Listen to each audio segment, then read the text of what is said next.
Hello students. So here I am with a new lesson of your EVS book, lesson number 12, what if it finishes. Now the term finishes here means ख़त्म होना। तो कोई चीज़ है जिसके बारे में यहाँ बात की जा रही है जो कि ख़त्म हो रही है। ओके, अब वो कौन सी चीज़ है वो हम लोग लेसन पढ़ेंगे तब हमें समझ में आएगा। So let's start the lesson. A bus journey. So these children who were going on a trip, they were going on a bus. Let's read it out what else happens in their journey. Today we were going on a school trip to the Adalat step well or Bauli. About this Bauli step well you have read in the lesson Every Drop Counts. In the places of Rajasthan, one place is there in Jaisalmer, Ghadsi sir. In that you had came across the word step well. Okay, so just like that, one step well is here in Adalaj, which is in Ahmedabad, about 18 kilometers from Ahmedabad. We began counting the vehicles on the road. So for passing their time pass करने के लिए उन लोग ने vehicles जो road पे जो vehicles जा रहे थे, गाड़ियाँ जा रही थी, vehicles means गाड़ियाँ उन्हें count करना उन्होंने start किया. Some of us counted the bicycles, others counted the buses, cars and motorcycles. तो कुछ लोगों ने ऐसे उन लोगों ने divide कर लिया आपस में कि कुछ लोग bicycle count करेंगे, कुछ बसेस काउंट करेंगे, कुछ कार्स काउंट करेंगे एंड कुछ मोटरसाइकिल्स काउंट करेंगे. Abraham. So there was a boy called Abraham who was counting the bicycle, soon got bored. So this boy who was counting the bicycle, he soon got bored. उसने bore लगने लगा. क्यों bore लगने लगा? Because there were hardly any bicycles on this highway. उस highway पे बहुत ज़्यादा bicycles नहीं थी. Screech! The driver suddenly braked at the red light. तभी red light आ गया. Red light is a light they are telling about the traffic lights. Traffic light में as you know there are 3 lights. The first one at the top is red which says us to stop, the vehicles to stop.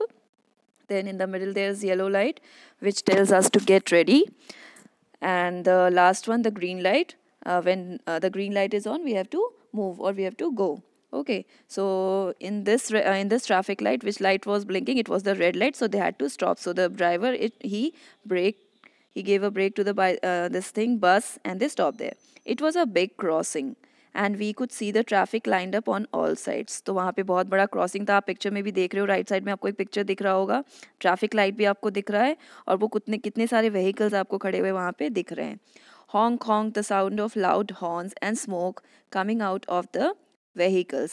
तो जैसे ही traffic वहाँ पर जाम हो गया, बहुत सारी गाड़ियाँ वहाँ रुक गई, तो सब ने अपना हॉर्न बजाना स्टार्ट कर दिया, जैसे जनरली हम देखते हैं रोड्स में ऐसा ही होता है.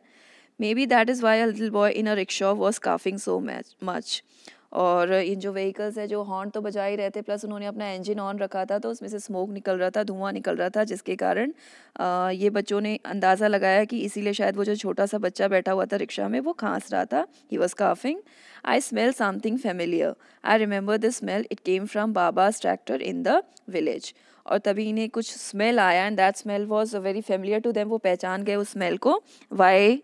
क्यों पहचाने उन्होंने? बिकॉज इट केम फ्रॉम बाबाज ट्रैक्टर इन द विलेज. गाँव में जो उनके बाबा ट्रैक्टर चलाते थे, वो जो जनरली एक ऐसा व्हीकल है जो फार्मिंग में काम आता है, खेती किसानी में काम आता है, तो उनके ट्रैक्टर में से भी वही स्मेल आता था. तो इससे उन्होंने पहचान गया कि ये सेम स्मेल है. On the petrol pump. After some time our bus stopped at a petrol pump. तो आप देख रहे हो लेफ्ट साइड में एक पिक्चर दिया हुआ है, वो पेट्रोल पम्प का पिक्चर है. आप पिक्चर देख के पता लगा सकते हो. वो बोट्स जो लगे हुए हैं, ऐसे बोट्स और ऐसी जो बिल्डिंग्स होती है, ये पेट्रोल पम्प में होती है. अगर आप कभी गए होगे तो आपने देखा होगा, वहाँ पे बहुत सारी होर्डिंग्स लगी रहती हैं. सो ऐसा ही एक पेट्रोल पम्प पे ये लोग रुक जाते हैं. There was a long queue. यहाँ एक वर्ड है QUEUE. इस क्यू इसको हम प्रोनाउंस करते हैं क्यू, एंड क्यू का मतलब होता है लाइन. जैसे आप असेंबली में जाते हो ना लाइन बना के, तो that line is also called a queue. It seemed as if we would have a long wait. और क्योंकि इनकी गाड़ी बहुत पीछे थी लाइन में, तो इन्हें लगा कि काफ़ी देर वहाँ वेट करना पड़ेगा. We all got down from the bus and started looking around the petrol pump.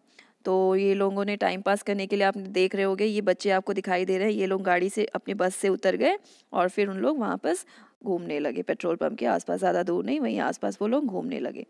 We saw many large boards and posters. और घूमते हुए उन्हें बहुत सारे बोर्ड्स एंड पोस्टर्स दिखाई दिए. ये आपको दिख रहा होगा पिक्चर में, ये एक वो है बोर्ड है. देन पीछे में भी दिख रहा होगा आपको, पेंटिंग सब लगा हुआ है. आप भी कभी पेट्रोल पंप पे गए होंगे तो आपने भी देखा होगा वहाँ बहुत सारे बोर्ड्स और पोस्टर्स लगे होते हैं. उन्होंने जो बोर्ड देखा जो पेट्रोल पंप पे लगा हुआ था, उनमें से एक पोस्टर जो था ये इस तरह का था। इसमें आपको जो ये बीच में दिख रहा है ना ड्रॉप जैसा, ये पेट्रोल का ड्रॉप है, येलो कलर का आपको दिख रहा होगा, पेल येलो कलर का। और साइड में ये जो रेड कलर का बॉक्स है, ये पेट्रोल इससे डालते हैं गाड़ियों में, वो शो कर रहा है। ओके, बगल में देखो यहाँ पे कुछ मैसेजेस लिखे हुए हैं, और इन मैसेजेस में क्या लिखा है देख लेते हैं।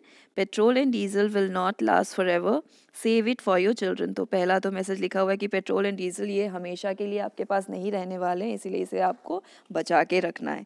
Next is make every drop go a long way. अब ये कह रहे हैं कि make every drop go a long way means एक बूंद को ऐसे रखो कि वो काफ़ी दूर तक आपको पहुँचाए। अब पेट्रोल तो आपको उतना ही लगेगा जितना कि आपको लगना है, तो ऐसा क्यों कह रहे हैं कि एक ड्रॉप से आप बहुत दूर जा सकते हैं।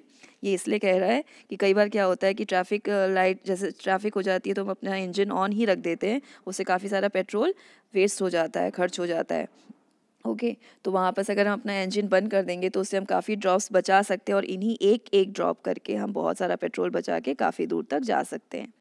नेक्स्ट आपका है लिखा हुआ है switch off the engine when you stop the car. That same thing which I discuss in the second point, कि आपको जब भी आप ट्रैफिक में हो या गाड़ी को आपको रोकना है तो आपको you should stop the engine also, so that the petrol can be saved. Petrol और diesel whatever fuel you are using in the car और your vehicle, that can be saved. And the date is given 13/7/2017. The rate of petrol is mentioned here. अच्छा, ये भी होता है अगर आप किसी पेट्रोल पंप पे जाओगे ना तो वहाँ डीजल का पेट्रोल का सबका रेट भी लिखा हुआ रहता है, और जनरली पेट्रोल का जो रेट होता है वो डीजल से ज़्यादा होता है। यहाँ देख लेते हैं, यहाँ पेट्रोल उस समय में मीन्स 13 जुलाई 2017 को यहाँ पेट्रोल का रेट क्या था, 64.91 रुपीज़ पर लीटर, 1 लीटर का इतना रेट था। देन डीजल का देख लेते हैं, 54.70 पर लीटर, तो ये डीजल का रेट लिखा हुआ है। We could not understand why it was written that petrol and diesel will not last for ever. तो यहाँ क्यों ऐसा लिखा हुआ है कि ये क्यों हमेशा के लिए नहीं रहेगा, ये इन्हें समझ में नहीं आता है। तो ये चीज़ समझने के लिए इन्होंने क्या किया आगे देखते हैं। We could not understand why it was written that petrol and diesel will not last for ever. ये फिर से हम देख लेते हैं कि ये लिखा हुआ है कि पेट्रोल और डीजल जो है वो हमेशा के लिए नहीं रहेगा। We thought of asking an uncle who works at the petrol pump. तो इन्हें ये चीज़ समझ में नहीं आई, तो इन्होंने डिसाइड किया कि वहाँ एक अंकल थे जो काम कर रहे थे, मे बी वहाँ के हेल्पर टाइप का, जो पेट्रोल भराते हैं इसमें वो लगे हुए थे, तो वो वहाँ काम करते थे, तो इन्हें लगा कि शायद उन्हें जानकारी हो, तो उनसे पूछ लेते हैं। अब उनके बीच में क्या बातें हुई वो देख लेते हैं। Abraham, uncle from where do we get petrol and diesel. तो अब्राहम पूछता है कि हमको कहाँ से ये पेट्रोल एंड डीजल मिलता है। अंकल जो कि वहाँ काम करते थे उन्होंने बताया from deep deep down under the ground. तो उन्होंने बताया कि हमें पेट्रोल जो है वो काफ़ी ज़मीन के काफ़ी नीचे से मिलता है, ड्रिल करके निकाला जाता है। Manju, but how does it get made there. तो इन्होंने पूछा, एक और लड़की थी उनके साथ मंजू, उन्होंने पूछा कि पर हमें वो कैसे मिलता है। Uncle, it is form naturally but very slowly, it is not made by a human being और अ मशीन। तो उन्होंने बताया कि ये नेचुरली बनता है, मीन्स कोई इंसान या कोई मशीन के द्वारा नहीं बनाई जाती है, नेचुरली प्रकृति के द्वारा बनाया जाता है, और इसमें काफ़ी टाइम लगता है बनने के लिए। It is made very slowly, it is formed very slowly, not made, because it can't be made by any human being or a machine, so it is formed naturally and the process is too slow, बहुत धीरे धीरे बनता है। Abraham, then we don't need to buy it, we can take it out ourselves using a bore well like we pump out water। तो Abraham के दिमाग में एक क्वेश्चन आता है कि पानी भी तो ऐसी ज़मीन के अंदर होता है और उसे भी इंसान या मशीन नहीं बनाते हैं, और वो हम कैसे भी पंप के थ्रू या बोरवेल करके निकाल सकते हैं अंदर से, अंडरग्राउंड से, तो इसे भी वैसे निकाल सकते हैं, फिर हमें पैसे देने की क्या ज़रूरत है भाई पेट्रोल की। अंकल फिर उन्हें समझाते हैं, it is not found everywhere but only at a few places in our country, we need big machines to pump it out and clean it.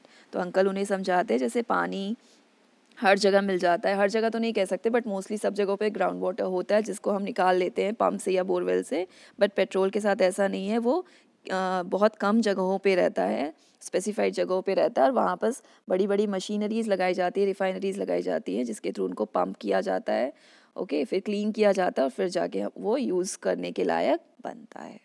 और डिड दे डिस्कस फर्दर, आगे उनकी क्या बात हुई। Divya, is petrol going to finish, the poster said that petrol is not going to last for ever. तो दिव्या के मन में एक सवाल आता है कि क्या पेट्रोल ख़त्म होने वाला है, ऐसे तो मतलब सारी गाड़ियाँ फिर हमारी चलेंगी कैसे अगर पेट्रोल ख़त्म हो गई तो। The poster said that petrol is not going to last for ever. Uncle बताते does not get made as fast as we take it out, it takes lakhs of years for it to be formed under the earth. तो uncle उन्हें बताते हैं कि finish कहना सही नहीं होगा, इसे बनने में लाखों साल लग जाते हैं, बहुत ज़्यादा टाइम लग जाता है, और इसीलिए जितना हमारे पास अभी है वो अगर हम ख़त्म कर दें, इतना रफली यूज़ करके ख़त्म कर दे, वेस्ट कर करके ख़त्म कर दे, तो उसे फिर से दोबारा बनने के लिए लाखों साल लग जाएंगे, और इसीलिए इसे हमें बहुत ही